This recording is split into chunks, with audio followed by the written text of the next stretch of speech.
Good morning. I'm Matt Gilhooly, and I am here today to discuss how you, as education executives, can apply public relations theories to company challenges and opportunities.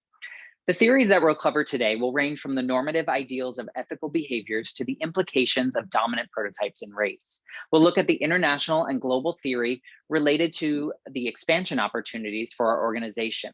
We'll discuss leadership and engagement theories and how best to lead with transparency and authenticity. We'll end our discussion today with how our organization can apply PR theories to engage with activists and embrace conflicting and competing ideologies held by stakeholders. Throughout the presentation, I'll share the theory's main findings and provide recommendations for our organization to consider. So let's begin with ethics and values.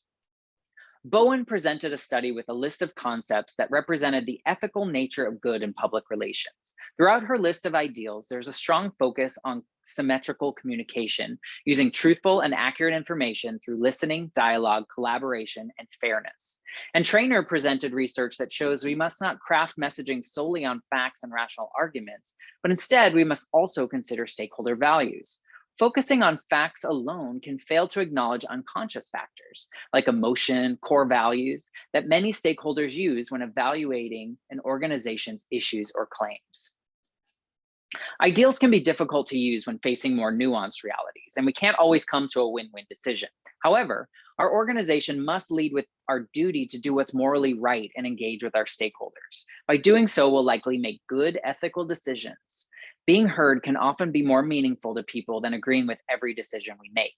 And we must use social listening and other conversations with stakeholders to understand the values and motivations held so that we can connect with each group in meaningful ways. We must remember to speak to the values that matter to each group.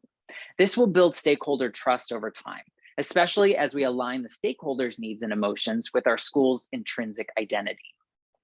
Moyeda, Kochar, and Wilson created a decision-making model that global organizations can use to determine whether and how to localize PR strategies and tactics. In it, organizations must consider how important the other markets are, if it can support it with resources and its culture, and which regulations it might need to consider. Once these decisions are made, then a company could determine which tactics could be localized. The final portion of the model involves evaluation to refine the process for future markets. And looking at research on competence and competency, Gregory and Fox created a practical framework of capabilities for the global PR community. These authors found that knowledge and skills assessment, when paired with human agency, has more value to prepare practitioners for the future.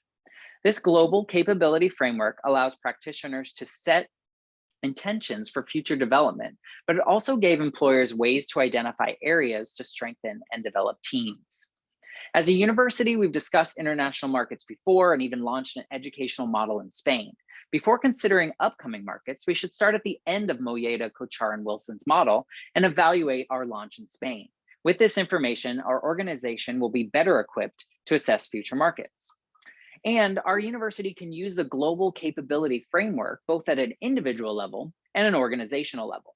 With this framework, we can allow individual employees to identify professional development capabilities that align with particular department needs. And on a managerial level, we should use this list to create more substantial job descriptions, lead interviews with potential staff, and influence the development of strong, balanced teams.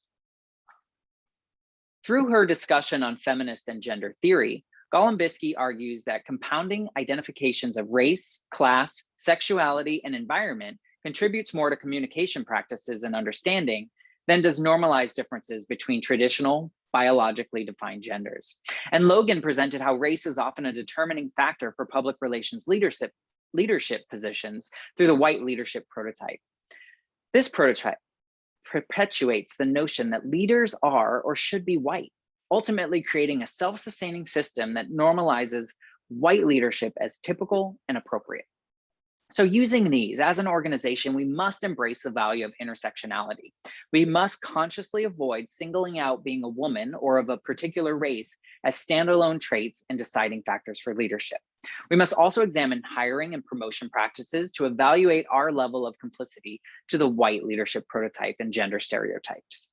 With this information, a new leadership prototype must be created based on talent and skill, and not stereotypically ascribed characteristics of gender, race, religion, or sexual preference.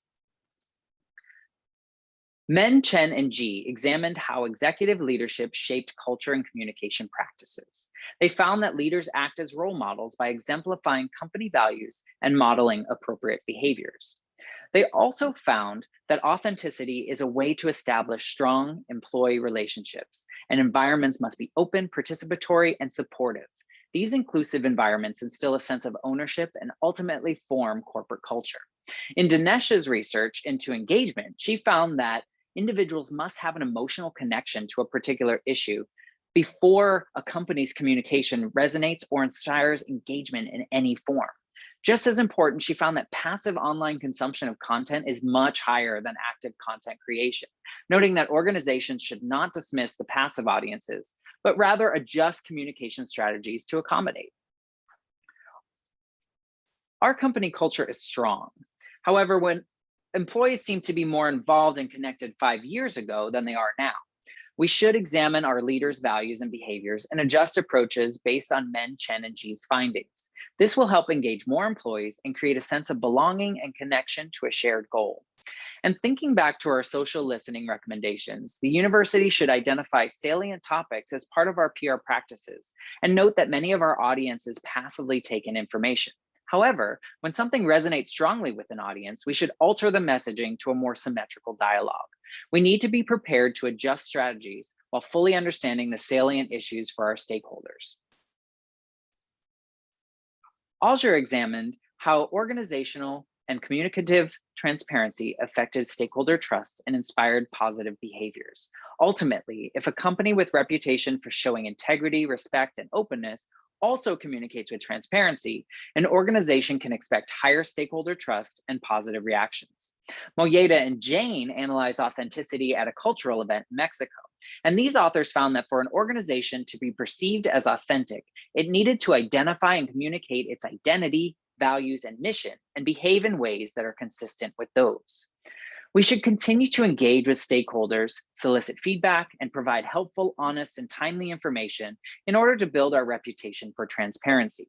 The more we display our values through action, the more trust our stakeholders will have, and the more likely stakeholders will continue to trust our organization during a crisis. Our company should use the authenticity scale from Moyeda and Jane's survey to measure the authenticity and perceptions of our annual industry events. This data will help align the corporate identity with the perceptions of various stakeholders for each event. Woods developed the corporate pressure process model.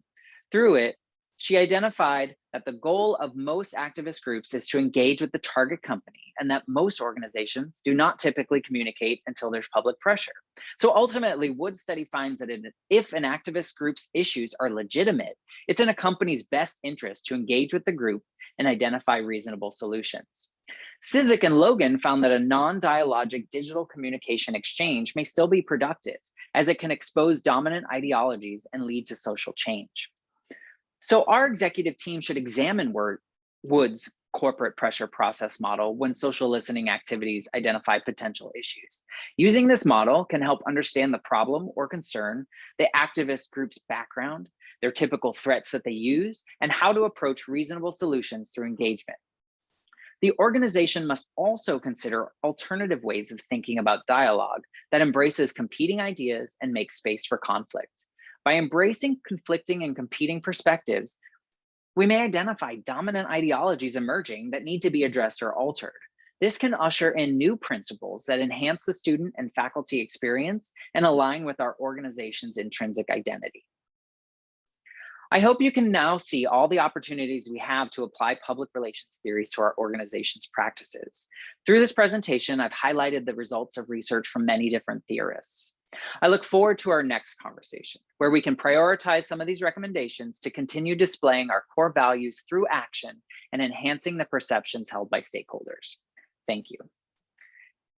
And here's a list of the references for this presentation. If you would like the specific academic journal articles for further reference, please let me know. Thanks again.